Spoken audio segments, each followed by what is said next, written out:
เปซตรงนี้นี่โอ้ดูแบบใช้คำว่าอะไรดีชอนมันก็ดูเป็นความฝันของชอนไหมก็เป็นความฝันก็ได้ปกติเอาจริงๆมันจะต้องหลายครั้งที่ลูกค้าเข้ามาใช้เราก็จะปิดม่านเหมือนให้ privacy กับเขาแล้วก็แต่ก่อนไม่ได้เป็นสีขาวแต่ก่อนไม่ได้เป็นชุดขาวอย่างนี้แต่ก่อน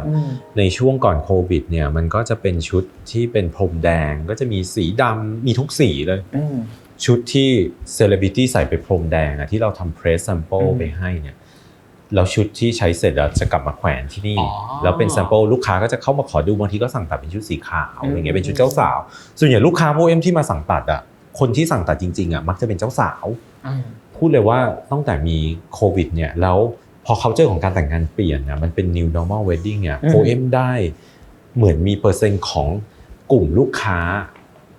ที่เป็นเจ้าสาวมากขึ้นคนจะเข้าใจว่างานแต่งมันน้อยลงแต่ที่จริงงานแต่งไม่ได้น้อยลงงานแต่งเล็กลงแล้วการที่ลูกค้าลดสเกลให้เล็กลงเนี่ยลูกค้าก็ไม่ได้ต้องการชุดที่มันใหญ่เหมือนแต่ก่อนนะแล้วอันนี้เป็นเหมือนเดิมแล้วนะใช่ลูกค้าหลายๆคนหันมาโพเอ็มก็เป็นช้อยส์นึงที่ทำให้ลูกค้าเนี่ยรู้สึกว่าน่าจะเป็นชุดที่ใส่ในช่วงกลางวันได้เอาจริงๆโพเอ็มก็ไม่ได้ถนัดทำชุดกลางคืนขนาดแบรนด์ชุดเจ้าสาวหลายๆแบรนด์ด้วยคือแสดงว่ามันจะไม่ได้มีชุดที่ดูอลังกระโปรงใหญ่ๆไม่ค่อยใช่ในช่วง new normal เนี่ยกลุ่มลูกค้าเจ้าสาวที่ scale down งานแต่งงานเข้ามามากขึ้นใช่แต่กลุ่มเพื่อนเจ้าสาวหายไปหมดเลยก็คือคนที่ไปงานแต่งงานก็น้อยลงใช่มันยังมีอยู่แต่ก็น้อยกว่าเก่าคือแสดงว่าจากเดิมก็คือเป็นเพื่อนเจ้าสาวที่มาซื้อ ready to wear ไปมากกว่าใช่แต่ก่อนแต่เดี๋ยวนี้มันมีแบบที่เป็นเจ้าสาวแล้วมาซื้อ ready to wear ไปใส่แต่งงานก็มีหรือว่ามาตัดชุดแบบที่ไม่ได้เป็นชุดยาวเป็นชุดแค่ปิดเข่าแล้วก็เป็นพิธียกน้ำชาพิธีสวมแหวนแค่นี้ก็มีทานข้าว30คนอะไรเงี้ยก็มีเน้นตากล้องถ่ายรูปแล้วก็โซเชียลมีเดียในการโปรโมทว่าเนี่ยเราแต่งงานกันแล้วอย่างนี้เขาก็มีโอกาสได้เลือกชุดเองด้วยเพราะหลายๆครั้งแต่ก่อนเนี่ยจะเป็นแม่เจ้าสาวมาเลือกชุดซะมากกว่าคือข้อดีของโพเอ็มเนี่ยมันเป็นแบรนด์ที่ส่วนใหญ่ผู้ใหญ่จะ approve ก่อนที่จะมาซะอีกคือคุณแม่ของเจ้าสาวหลายๆคนเนี่ยถ้าเจ้าสาวบอกว่าจะมาที่โพเอ็มเขาโอเคเลยใช่มันมีความคอนเซอร์เวทีฟบางอย่างอยู่ในเรื่องคัตติ้งอะไรเงี้ยใช่แต่พอเป็น new normal เนี่ยเจ้าสาวก็รู้สึกมาเองมาคนเดียวมากับเจ้าบ่าวแค่นี้พองานมันเล็กแล้วพอทุกอย่างมันง่ายขึ้นมันจะเป็นตัวเองเป็นตัวของตัวเองมากขึ้นอันนี้เป็นสิ่งที่คนอื่นอาจจะไม่สังเกตเนาะอาจจะถ้าผู้ใหญ่ก็จะมองว่าจัดงานใหญ่ไม่มีแขกเดี๋ยวไม่ได้ซองใช่เขาจะคิดอย่างนี้เป็นหลักแต่เด็กๆก็จะคิดว่าได้ทำงานที่อยากทำจริงๆใช่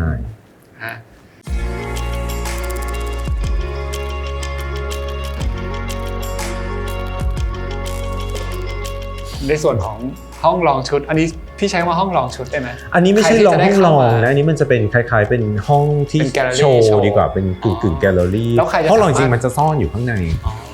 ซึ่งจริงๆทุกคนที่มาสามารถจะมาดูได้ใช่แล้วทำไมเราถึงออกแบบให้เป็นแบบเป็นวงกลมแบบนี้เลยกระจกโดยรอบเลยนะ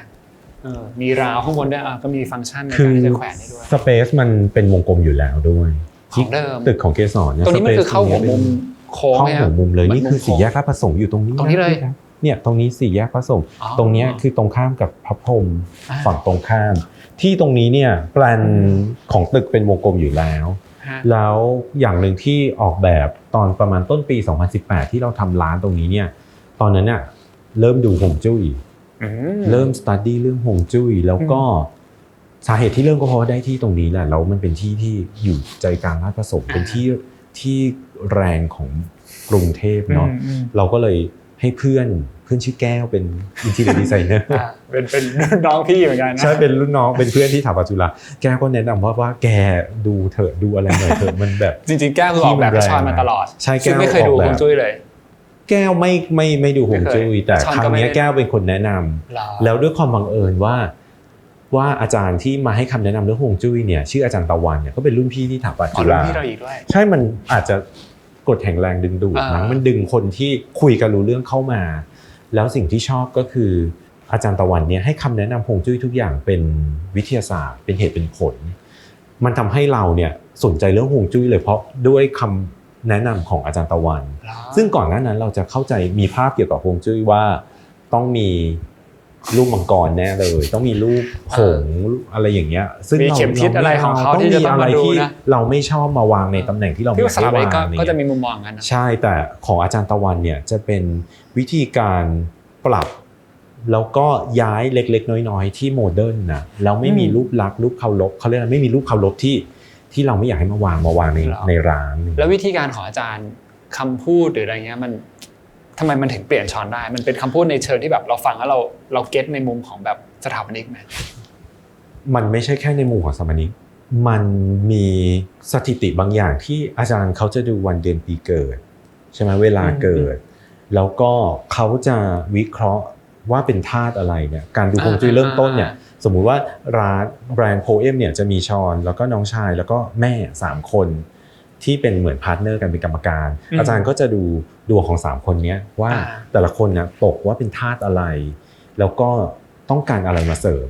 แล้วสิ่งที่มันน่าขนลุกน่าตกใจเนี่ยก็คือสิ่งที่เขาพูดเนี่ยโดยที่เขาไม่ได้รู้จักเรามาก่อนนะมันตรงกับสิ่งที่เราเป็นมันด้วยในเรื่องของนิสัยในเรื่องของความละเอียดละอออะไรเงี้ยแล้วอย่างแรกเลยที่ชอบที่สุดคือทำให้เราสบายใจแม่สบายใจมันก็ควรจะทำแล้วข้อมูลที่ได้มาเนี่ยสิ่งที่ชอบคือไม่ได้ทุบไม่ได้เปลี่ยนอะไรเยอะคำแนะนำของอาจารย์ตะวันเนี่ยเป็นคำแนะนำที่เป็นการปรับเปลี่ยนที่มันผู้รับเหมาทำงานง่ายสถาปนิกก็จะไม่อารมณ์เสียอะไรอย่างเงี้ยอินทีเรียดีไซเนอร์ก็จะไม่ปี๊ดแตกอะไรเงี้ยใช่ซึ่งปกติเคยได้ยินว่ามีอินทีเรียหลายๆคนที่เขาจะไม่ขอเจอกับสิงแสใช่ไหมอันนี้ต้องทุบเลยนะใช่แต่อันเนี้ยเขาให้คำแนะนำที่ดีแล้วหลายอย่างเป็นเรื่องของวัสดุซึ่ง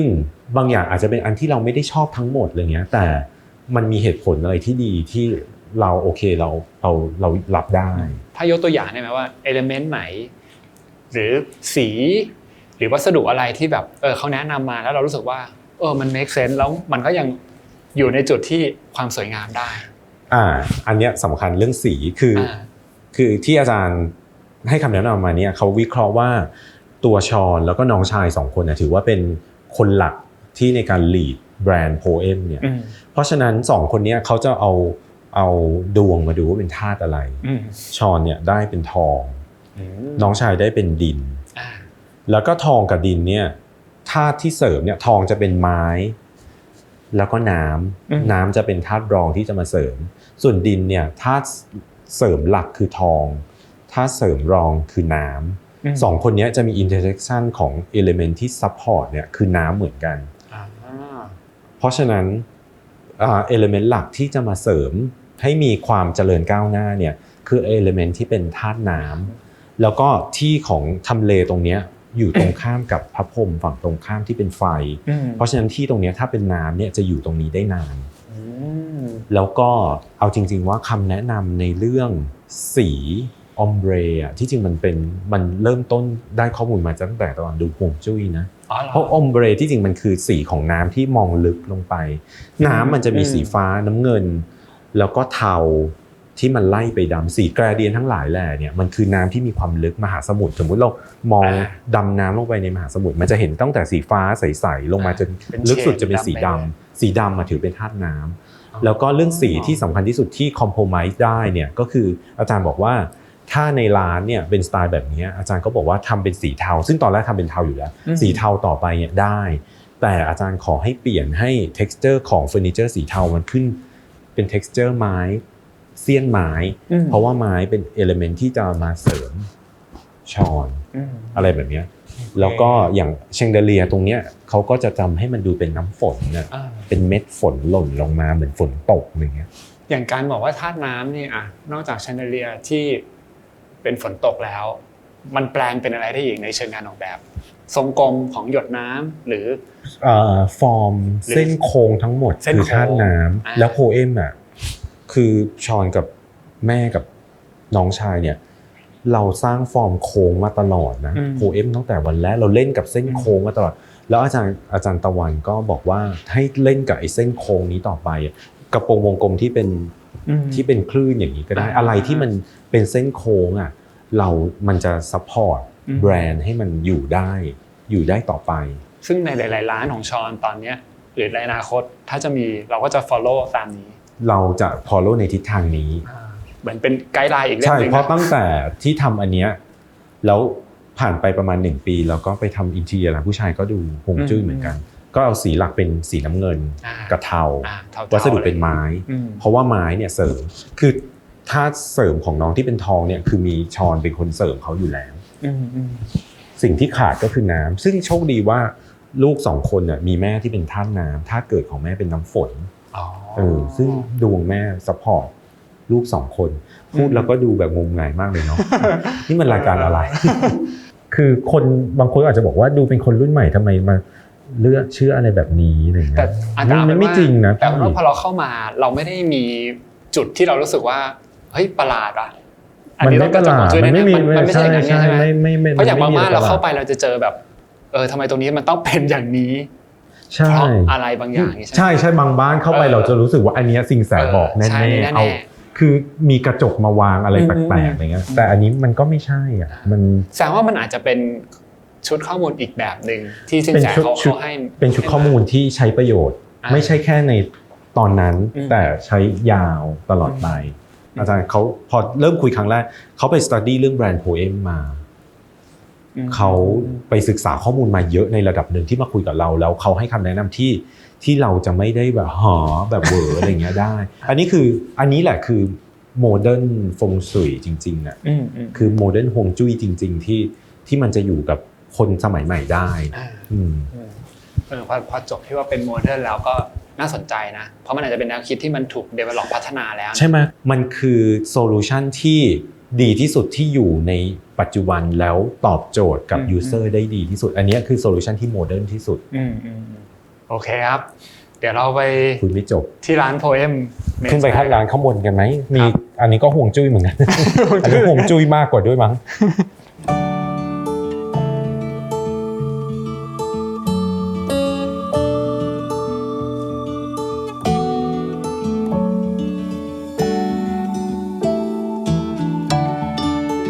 ขึ้นมาชั้น3ก็เป็น Poem Menswear ใช่ Poem Menswear ที่จริงเปิดตั้งแต่2010นะแต่คนไม่ค่อยรู้ว่าแบรนด์ Poem เนี่ยทำลายเสื้อผ้าผู้ชายด้วยเป็น tailor made suit ใช่ซึ่งพี่แก๊ปก็เป็นลูกค้ามาต้องนานเนาะตั้งแต่นี่คือช่วงแรกๆแต่งงานพี่ตั้งใจใส่ให้เห็นเลยว่านี่กางเกงตัวนี้คือใส่ตั้งแต่แต่งงานใช่ไหมกางเกงตัวนี้คือใส่ตั้งแต่วันแต่งงานพอขึ้นมาวันนี้ไหนเราต่อกันถึงฮวงจุ้ยอย่างที่ชอนบอกหน่อยแล้วกันความเป็นเรื่องของธาตุน้ำอะไรยังไงแบบอาจจะโทนสีก็ยังออกเป็นมันอาจจะเป็นเทาแต่เกือบขาวเลยนะใช่อันนี้จะเป็นที่จริงมันเป็นเทาเดิมนี่แหละแต่แค่เอฟเฟกต์ของการที่มันอยู่กับไม้สีของไม้หรือสีกรมอ่ะมันกดทำให้สีเทามันดูสว่างขึ้นแต่ก็หลักๆอ่ะเรายังใช้ชุดข้อมูลที่ในการออกแบบในการเลือกวัสดุเลือกสีอ่ะยังเป็นชุดข้อมูลเดิมแต่ถ้าทำให้มันดูไม่เหมือนกันเพราะว่ามันเป็น Poem Menswear เนี่ยทำลายให้มันคิดคือส่วนตัวคิดว่าใช้สีน้ำเงินสีกรมอ่ะมันก็จะดูมัสคูลีนกว่าแล้วก็มันเป็นสีของฮวงจุ้ยด้วยอย่างเคาน์เตอร์น้ำเงินเก้าอี้อะไรก็คือเป็นน้ำเงินอย่างโซฟานี้ก็เป็นหนังสีแบบว่าใช่แต่มันจะสังเกตดีๆว่าจะเห็นวัสดุหลายๆอย่างมันเห็น texture ของเสี้ยนไม้เนี่ยอันนี้คือเป็นสิ่งที่ตั้งใจเลย selection ทั้งหมดที่อาจารย์ตะวันแนะนำมาก็คือให้มันมีเสี้ยนไม้ให้มันมีองค์ประกอบที่เห็นว่ามันเป็นไม้ไม่ต้องเป็นไม้จริงก็ได้นะแค่เป็นสิ่งแสดงออกว่ามันเป็นไม้จะเป็นลามิเนตก็ได้เป็นวัสดุอะไรที่เห็นเป็น texture ไม้แต่ที่พี่ชอบคือด้านบนที่เป็นสกายไลน์นะใช่คือก่อนหน้านี้ร้านที่อยู่ตรงนี้เขาคือเราผ่านเกือบทุกวันเราก็จะเห็นว่าเรารู้สึกว่าร้านเขามืดแล้ววันที่ช่วงแรกที่ได้เสนอจากทางเกสรวิลเลจเนี่ยว่าสนใจไหมสิ่งแรกที่คิดออกเลยว่าอยากทำคือสกายไลท์เพราะมันไม่ใช่แค่ฮวงจุ้ยหรือว่าความสวยนะแต่มันมีฟังก์ชันอย่างนึงในร้านสูทผู้ชายที่เราจะต้องเลือกสวอชสีผ้าอย่างเช่นสมมติพี่แกมาตัดสูทสีกรมแล้วเรากางสูทสีกรมบนโต๊ะให้ลูกค้าดู10ชิ้นอย่างเงี้ยแล้วในไฟเหลืองเนี่ยมันไม่เห็น หรือถ้าเกิดทำ มัน เป็น จะดู ร้านแบบว่า ไม่สามารถแยกสี ไม่ได้ differentiate สีกลม10 เฉดนั้นได้เลยแต่ Skyline เนี่ยเราจะใช้สีที่เป็นค่า K ประมาณ 6,500K เลยอ่ะก็คือเป็น daylight เลยอันเนี้ยมันช่วยได้เยอะมากมันคือในเชิงฟังก์ชันเนี่ยมันใช้งานได้จริงจริงๆพี่ว่านี้สำคัญนะไม่ใช่แค่ห่วงจุ้ยแหละฟังก์ชันก็น่าจะมาก่อนพี่อยากถามชอนถึงเรื่องของการคิดเวลาชอนมี1คอลเลกชันคืออันเนี้ยเรารู้สึกเองก็คือคุยกับน้ำแล้วก็เห็นว่าแบบน้ำเคยแบบเดสประเด็นนี้ขึ้นมาว่าเนี่ยลองดูวิธีการคิดของชอนคือเหมือนชอนจะคิดเป็นภาพรวมเลยสมมติพี่ยกตัวอย่างคอลเลกชันที่เป็นพระจันทร์ก็ได้ก็จะเห็นตั้งแต่แบบชอนลง IG ค่อยๆบิวมานะแล้วก็จะเห็นคือพอลงอะไรแปลกๆเนี่ยจะเริ่มภาพมาก่อนหน้านั้นสักครึ่งปีตั้งแต่เราเริ่ม study ฮวงจุ้ยนี่แหละแล้วเราก็เลยดึง element นั้นเข้ามาใส่ในชีวิตเราอะวิธีหนึ่งก็คือเป็นรูปใน IG แล้วก็จะเป็นซีนของเขาเรียกว่า moon phase ต่างๆบางทีก็มีพระจันทร์จันทรุปราคาพระจันทร์ทรงกรดอะไรเงี้ยแล้วมันก็เป็นสตอรี่ที่เราเพิ่มเข้ามาเรื่อยๆแล้วเหมือนกับว่าวันที่เราเปิดคอลเลกชันเนี่ยก็เหมือนเป็นการเฉลยว่าเรื่องราวที่ผ่านมามันคือสตอรี่ที่เป็นอินสปิเรชันของเราในการทำงานดีไซน์ของโพเอมของชอนเนี่ยเราใช้สิ่งที่เกิดขึ้นในชีวิตของเรามาใช้ในการออกแบบเลยเราจะไม่เอาอะไรที่เป็นเรื่องไกลตัวมากเราจะไม่เอาอะไรที่เป็นเรื่องที่เราไม่ได้มีความรู้หรือว่าไม่ได้คุ้นชินกับมันนะอย่างพอเรื่องฮวงจุ้ยเราเริ่มศึกษาใช่ไหมเราก็เลยจะใช้เอลิเมนต์อะไรที่เราได้มาจากเรื่องนั้นนะมาใช้ในการทำคอลเลกชันของเราด้วยเป็นส่วนหนึ่งของคอลเลกชันไม่ว่าจะเป็นสีไม่ว่าจะเป็นเรื่องฟอร์มของเส้นโค้งหรือว่าไม่ว่าจะเป็นเวทีของแฟชั่นโชว์อะไรเงี้ยทุกอย่างมันจะอยู่ในชีวิตประจำวันของเราในช่วงเวลานั้นนะซึ่งมันก็อยู่มาตลอดนะอันนี้คือวิธีการหนึ่งในการออกแบบเราจะไม่เอาอะไรที่มันไกลตัวเรามากใช้สิ่งที่เราเห็นในชีวิตประจำวันน่ะแล้วเก็บข้อมูลได้เนี่ยมาเป็นข้อมูลในการออกแบบก็ถือว่าอย่างบางคนอาจจะแบบไปได้แรงบันดาลใจมาจากสมมติชนเผ่านี้เอาลวดลายของเขามาเป็นพื้นฐานในการก็เคยมีบ้างจริงๆแต่ก่อนเคยมีช่วงหนึ่งที่ชอบไปเที่ยวญี่ปุ่นช่วง Golden Week ก็ไปดูดอกวิสเทเลียคือด้วยความบังเอิญมีครั้งหนึ่งคือไปเที่ยวแล้วก็นั่งชินคันเซ็นออกไปนอกเมืองแล้วเขามีสวนดอกไม้แล้วดอกสีม่วงที่ห้อยลงมาดอกวิสเทเลียมันสวยมากดอกเขาเรียกดอกฟูจิ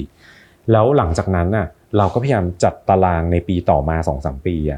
ให้ได้ไปในช่วง Golden Week ซึ่งทุกคนก็จะรู้ว่า Golden Week การไปญี่ปุ่นเนี่ยโอ้โหแบบยากขึ้นรถไฟก็ไม่มีที่นั่งเบียดคนก็เยอะอะไรอย่างนี้นะแล้วเราก็สามารถ manage ให้ได้ไปได้ดูในวันที่มันดอกไม้เริ่มบานน่ะเป็น first bloom มั้งน่าจะเป็นวันแรกที่มันบานมันจะสวยที่สุดไงซึ่งมันก็โอเคอันนั้นเป็น inspiration จากที่ไกลที่เราพยายามดึงมันมาให้มาเป็นส่วนหนึ่งของงานออกแบบของเรามันก็สามารถทำได้มันไม่จำเป็นว่าจะต้องอยู่ในชีวิตประจำวันของเราทั้งหมดแต่ once ทันทีที่เรารับมันเข้ามาเนี่ยมันจะต้องอยู่กับเราไม่ใช่แค่ตอนที่เราทำงานนะมันจะต้องอยู่กับเราในชีวิตประจำวันของเราด้วยอะไรเงี้ย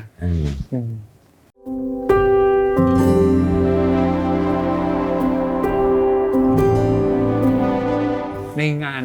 ออกแบบของชอนเนี่ยชอนเคยมีคิดถึงเรื่องแบบeco friendly sustainable อะไรอย่างงี้ไหมแบบวัสดุที่นำมาเลือกใช้หรืออะไรเงี้ยมุมมองของการทำแพทเทิร์นให้มันใช้ทรัพยากรให้เกิดประโยชน์สูงสุดเหลือเศษผ้าน้อยที่สุดอะไรอย่างเงี้ยเคยมีมุมอะไรแบบนี้ไหมอันนี้เป็นคำถามที่ดีมากเพราะว่าเคยตอนที่ไปที่แฟชั่นโชว์ที่ CR Fashion Week เขามีคอนเทนต์มีฟอรัมอันนี้ขึ้นมาเลยในเรื่องเกี่ยวกับที่อันนี้พูดตรงๆเลยนะว่าอุตสาหกรรมแฟชั่นเนี่ยเป็นอุตสาหกรรมที่สร้างมลภาวะที่เป็นพิษให้กับโลกมากที่สุดใช่แล้วตอนนั้นน่ะมีดีไซเนอร์หลายๆคนมีจิมมี่ชูมีแอนนาซุยเขามาคุยกันเรื่องนี้แบบจริงจังมากที่เหมือนกับมันถึงเวลาที่วงการแฟชั่นทั่วโลกจะต้องเริ่มต้นทำอะไรแล้วทีนี้ดีไซน์ของโพเอมเนี่ยคอนเซปต์อันนึงที่เราทำมาตลอดเลยนะตั้งแต่ปี2006ก็คือดีไซน์ที่มันเป็น timeless ดีไซน์ของโพเอมเนี่ยเราแยกชิ้นถ้าพี่แก๊ปเห็นกระโปรงกับเสื้อชอบจะแยกกันน้ำก็น่าจะเคยใส่ใช่ไหมชุดแต่งงานก็แยกใช่ไหมเพราะว่าเราต้องการให้ลูกค้าสามารถเอามารีไซเคิลได้ ตลอดทุกปี แล้วแล้วก็ไม่ได้อิงว่าซีซั่นนี้จะต้องใส่แค่สีนี้อย่างเงี้ยแล้วมันจะเป็นสีกลางๆอย่างเช่นสีชมพูนูดสีเทาที่เราจะมีออกมาในทุกซีซั่นแล้วอันเนี้ยมันเป็นไอเดียหนึ่งที่เราคิดว่ามันน่าจะมาช่วยเซิร์ฟตรงนี้ได้ในเรื่องของสไตล์ในเรื่องของแฟชั่นแต่ถ้าในเรื่องของการใช้วัสดุเนี่ยอันนี้พูดตรงๆว่าเราก็ยังต้องทำการบ้านในเรื่องของการลดการใช้วัสดุที่สิ้นเปลืองให้ได้เพราะหลายอย่างเนี่ยพูดเลยว่าการทำแพทเทิร์นแฟชั่นน่ะมันไม่ใช่มันคือแฟชั่นบางทีมันคือความสิ้นเปลืองอ่ะมันคือแพทเทิร์นสมมุติเราตัดกระโปรงวงกลมใช่ไหมพี่แก๊ปผ้ามันเป็นสี่เหลี่ยมใช่ไหมแน่นอนมันต้องเหลือเศษที่เป็นเสี้ยวทีเนี้ยบางทีเราก็ต้องคิดว่าไอ้เศษตรงนั้นเนี่ยเราไปทำอะไรได้ไหมหรือวางวงกลมแบ่งครึ่งก็ได้เพราะกระโปรงมันมีชิ้นหน้าชิ้นหลังใช่ไหมยังไงให้มันประหยัดผ้าที่สุดอันเนี้ยมันไม่ใช่แค่ส่วนหนึ่งไม่ใช่แค่แนวความคิดที่จะช่วยเรื่องทรัพยากรเรื่องสิ่งแวดล้อมนะแต่มันเป็นเรื่อง manage ต้นทุนด้วย inventory ยังไงให้ได้ inventory ที่เยอะ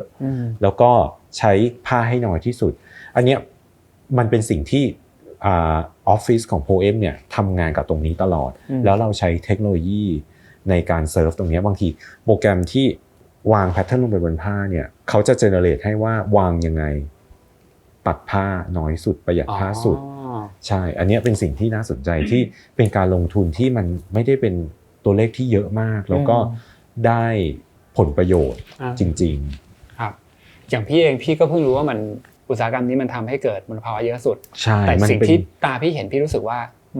มันเป็นหนึ่งอุตสาหกรรมที่เรารู้สึกว่ามันมีของเหลือเยอะมันมีของเหลือเยอะใช่แล้วไม่ใช่ของเหลือจากการทำโปรดักต์นะโปรดักต์ที่เหลือจากซีซั่นนี้ที่เขาใส่ไปแล้วในช่วงฤดูกาลนี้บางคนเขามันขายไม่ได้แล้วหรืออะไรอย่างนี้นะบางคนเขาก็ไม่ขายเขาก็เก็บไว้ที่บ้านหรือบางคนก็ทิ้งถ้าบางแบรนด์สินค้าที่ดีหน่อยมันเอามาขายต่อยังได้ราคาอะไรเงี้ยแต่บางแฟชั่นบางอย่างมันเหมือนกับออกมาในช่วง2เดือนเนี้ยแล้วหลังจากนั้นถ้าใส่นี่คือจะถือว่าเชยมากอะไรเงี้ยมันก็ทำไม่ได้อย่างที่บอกคือ timeless ก็ถือว่ามาตอบอย่างนึงนะมันเป็นคอนเซ็ปต์นึงเพราะว่าคือส่วนตัวคือด้วยความที่เราโตมาในครอบครัวชนชั้นกลางฐานะปานกลางเราไม่เชื่อเรื่องเราจะบริโภคแฟชั่นแล้วซื้อมาแล้วใช้ครั้งเดียวอ่ะเหมือนครอบครัวคนจีนก็จะสอนมาว่าการ invest เงินสมมุติจะซื้อสูทตัวหนึ่งที่มีราคานิดนึงจะต้องใส่ได้หลายครั้งอย่างเงี้ยชุดเจ้าสาวของ Poem บางคนยังเอามารีไซเคิลเลยเอาเสื้อท่อนบนมาใส่กับกระโปรงสีชมพูอย่างนี้ก็ได้แล้วบางคนเขามีความคิดว่าเขาไม่อยากจะเก็บชุดไว้ใส่ครั้งเดียวแล้วเก็บใส่ตู้เลยก็มีหรือมุมมองของการที่แบบมันไม่จำเป็นต้องมีคอลเลกชันอีกต่อไปมันเป็นไปได้ไหมคุณไม่ต้องมาแบ่งซัมเมอร์วินเทอร์อะไรหรอกมันเป็นไปได้พี่แก๊ปต้องเข้าใจก่อนว่าคอลเลกชันเนี่ยมันใช้ไทม์ไลน์ในการขับเคลื่อนการซื้อของลูกค้าแค่นั้นจริงๆดีไซน์ซัมเมอร์เพราะว่าเหมือนว่ามันมาถึงแล้วอ่ะต้องมาซื้อแล้วอ่ะแต่โอเคมันอาจจะมีบาร์ไทม์ไลน์เป็นตัวขับเคลื่อนแคมเปญแต่มันจะมีมิติอื่นๆที่ขับเคลื่อนถ้าของมันต้องมีอ่ะมันตอนไหนมันก็ต้องมีพี่บางทีมันอาจจะไม่ต้องอิงคอลเลกชันซีซั่นก็ได้แต่การทำงานในระดับที่ถ้าเราจะขายของให้ต่างประเทศอย่างเงี้ยการอิง reference ของไทม์ไลน์ที่เป็นแฟชั่น global fashion เนี่ยทำให้เราทำงานได้ง่ายกว่าเยอะเลยพี่แพลนการผลิตแผนการขายการออเดอร์ปิดออเดอร์ยังไงเดดไลน์วันไหนอย่างเงี้ยไทม์ไลน์ของแฟชั่นทำให้เราทำงานได้เป็นระบบก็ถือว่าเป็นจุดนึงแต่เป็นมุมมองนึงที่ดีไซเนอร์จะบอกได้แต่ถ้าถามว่าจำเป็นไหมไม่จริงเลยถ้าของมันต้องมียังไงลูกค้าก็ต้องซื้อไม่ว่าจะตอนไหนเขาก็จะซื้อใช่ครับ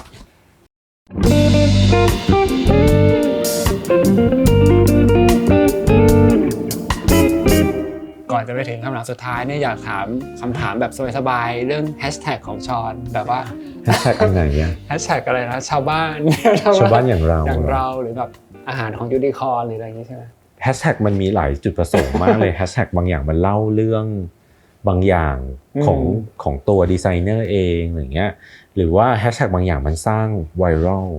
โดยเฉพาะใน Twitter อยากขึ้นยันแม่ต้องแวร์ Poem เนี่ยเป็นแฮชแท็กของปี2019ที่พวกนี้เราคิดเองหมดเลยนะไม่พวกนี้เอามาจาก Twitter อ๋อเหรอเป็นใครสักคนหนึ่งโพสต์แล้วเราแบบชอบเราก็เลยแบบอยากขึ้นยันแม่ต้องแวร์ Poem ต้องจำได้ไหมว่าคนนั้นคือใครตอนเป็นคอลเลกชันน้องยาย่าก่อนแต่ไม่ได้ดังมากก็คือไม่ได้มีแชร์เท่าไหร่ แต่อยากขึ้นยันแม้ต้องว่าเฮ้ยมาตอนที่คุณช่อใส่เปิดสภาแล้วใน Twitter อ่ะเป็นเหมือนอยากขึ้นยันแม้ไปติดท็อป 5ที่นั้นมั้งของช่วงวัน2วันนั้นน่ะแล้วมันก็สร้างกระแสกับแบรนด์ได้มันเป็นภาษาไทยที่ฟังก็ตลกเก๋ๆอะไรเงี้ยก็มันสร้าง awareness สำหรับให้คนเข้าไปมีพื้นที่ในหัวของคนที่อาจจะไม่ได้มาเป็นลูกค้าเราอะไรแบบนี้แต่ชาวบ้านทุกคนเข้าใจส่วนแฮชแท็กคำว่าชาวบ้านอย่างเราเนี่ยมันเป็นเหมือนมันเป็นมุมมองของที่บางทีเรามองคนอื่นแล้วเรารู้สึกว่าด้วยแบ็คกราวด์ของเรามันอาจจะไม่ได้เหมาะมันเป็นความน่ารักอย่างนึงที่แซวเอาไว้แซวอะไรเงี้ยบางทีเห็นเพื่อนแบบว่าซื้อของแพงเราก็ชาวบ้านอย่างเราอะไรอ๋อมันจะมีแฮชแท็กที่ดินสีลมสาทรมันคืออะไรอ่ะมันจะเป็นแฮชแท็กอันนึงที่ใน Twitter อ่ะเขาเหมือนพี่เชอรี่เข็มอับสรใส่ชุดโพเอมแล้วเหมือนสวยอะไรเงี้ยแล้วมีชาวเน็ตก็มาบอกว่าสวยมากที่ดินสีลมสาทรก็คือแพงมากอะไรเงี้ยแล้วก็จะมีคนอื่นเอาไปแชร์เอาอันนี้ไปแชร์อะไรเงี้ยใช่ก็จะมีอย่างเงี้ยน่ารักมันก็โอเคน่ารักดี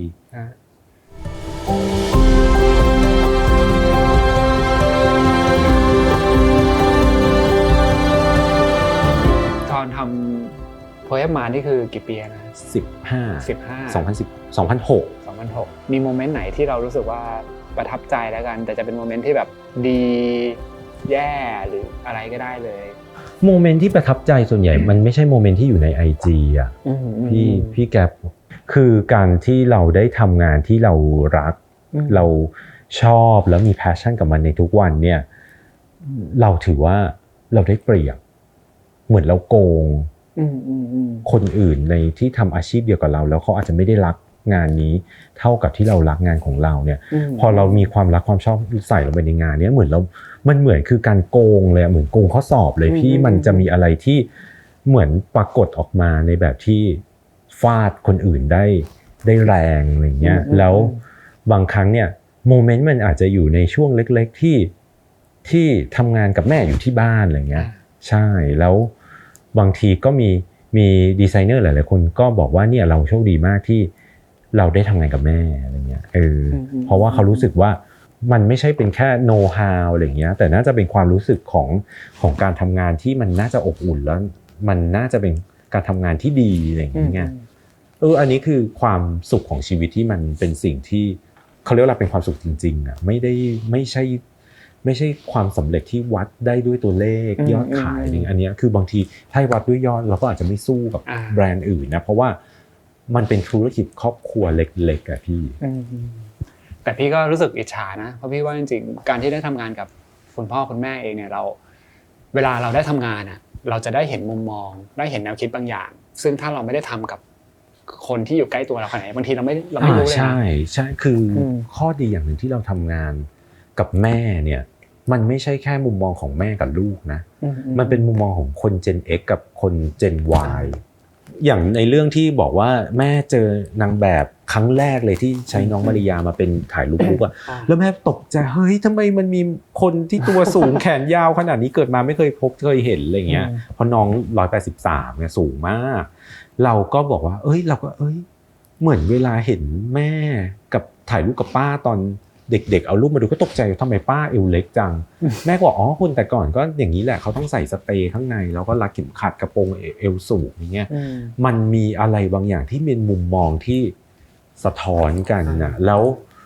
บางทีแม่ก็มีความคอนเซอร์เวทีฟเวลาถ้าแม่ทำแพทเทิร์นเนี่ยคอเสื้อมันจะไม่ได้ลึกเกินไปแม่ก็จะเก็บมันเขาก็จะมีความเป็นผู้หญิงในแบบตัวเขาในการทำแพทเทิร์นให้กับต่อให้ลูกค้าคนนั้นจะเปรี้ยวแค่ไหนนะเขาจะไม่โป๊เกินไปแล้วก็มันจะมีความแบบคอนเซอร์เวทีฟบางอย่างที่มันกลายเป็นเสน่ห์ของโพเอมอ่ะคำถามสุดท้ายคืออยากจะถามชอนเหมือนกับที่พี่ถามหลายๆคนก็คือในมุมมองของการที่เป็นดีไซเนอร์ชอนรู้สึกว่าเสื้อผ้าทำให้ชีวิตคนดีขึ้นยังไงสมมติอันนี้ตอบได้ชัดเจนเสื้อผ้าทำให้ชีวิตคนดีขึ้นได้ยังไงเหรอมันสิ่งที่สำคัญที่สุดที่เราให้กับลูกค้าของเราคือความมั่นใจเราไม่ได้ให้แค่ทำให้ดูผอมอย่างเงี้ยอันนั้นมันเป็นแพ็กเกจที่อยู่ข้างนอกอ่ะ แต่สิ่งที่สำคัญที่สุดที่ลูกค้าจะได้รับไปเนี่ยมันคือความมั่นใจแล้วความมั่นใจมันจะสร้างอะไรได้หลายๆอย่าง There is no beauty without confidence พี่แก๊ปเคยได้ยินคำนี้ไหมคือลูกค้าจะต้องได้รับความมั่นใจก่อนแล้วสิ่งต่างๆที่เราเอามาใช้ในการออกแบบเนี่ยมันก็คือการศึกษาข้อมูลจากตัวลูกค้านั่นแหละแล้วทำให้เราสามารถดีไซน์อะไรที่มันไปเหมาะกับชีวิตประจำวันของเขาได้แต่ถ้าสำหรับคนทั่วไปการออกแบบเนี่ยคือต่อให้คุณไม่ได้เป็นดีไซเนอร์นะต่อให้คุณไม่ได้เรียนออกแบบมาแต่ถ้าเขามีวิธีการคิดอะไรบางอย่างที่มันใช้เหตุผลในการจัดเรียงข้อมูลประจำวันสมมติตื่นเช้ามาเขามีการแปลนไว้แล้วว่าเขาจะต้องทำอะไรบ้างอันนี้เป็นการออกแบบแล้วนะมีการจัดไทม์ไลน์เรียงลำดับความสำคัญ manage เวลาอะไรเงี้ยอันเนี้ยถือว่าเป็นการดีไซน์อย่างหนึ่งละแต่แค่มัน final product มันไม่ได้ออกมาเป็น product แค่นั้นเองไม่ได้ออกมาเป็น object ถ้าให้พูดเลยในฐานะที่เรียนจบมาจากคณะสถาปัตย์เราคิดว่าคนอาจจะบอกว่าคนไทยหรือเปล่าอาจจะต้องให้ความสำคัญกับงานดีไซน์ต้องพูดยังไงเดียวเขาจะควรจะมีมุมมองที่ให้ความสำคัญกับดีไซเนอร์และงานดีไซน์มากกว่านี้ก็ถือว่ามันเป็นสิ่งที่เราก็ต้องค่อยๆพัฒนากันต่อไปนะแล้วก็คือสุดท้ายพี่ชอบอย่างหนึ่งที่ชอนบอกตั้งแต่ตอนแรกๆเลยว่าชุดเนี่ยพอใส่ปุ๊บมันเปลี่ยน mindset ของผู้คนแล้วพี่รู้สึกว่าทุกวันนี้พอย้อนกลับไปสิ่งแรกเลยที่ชอนบอกว่าพยายามจะเปลี่ยนค่านิยมเปลี่ยนแนวคิดของคนจากคอร์เซ็ตเนี่ยอะไรเงี้ยแล้วพี่รู้สึกว่ามันก็จะใช้คำว่าแบบเหมือนเป็นการพยายามจะรันวงการหน่อยๆในการที่จะเปลี่ยนแปลงอะไรสิ่งตรงนี้ใช่มันดีไซน์ที่ดีบางทีมันก็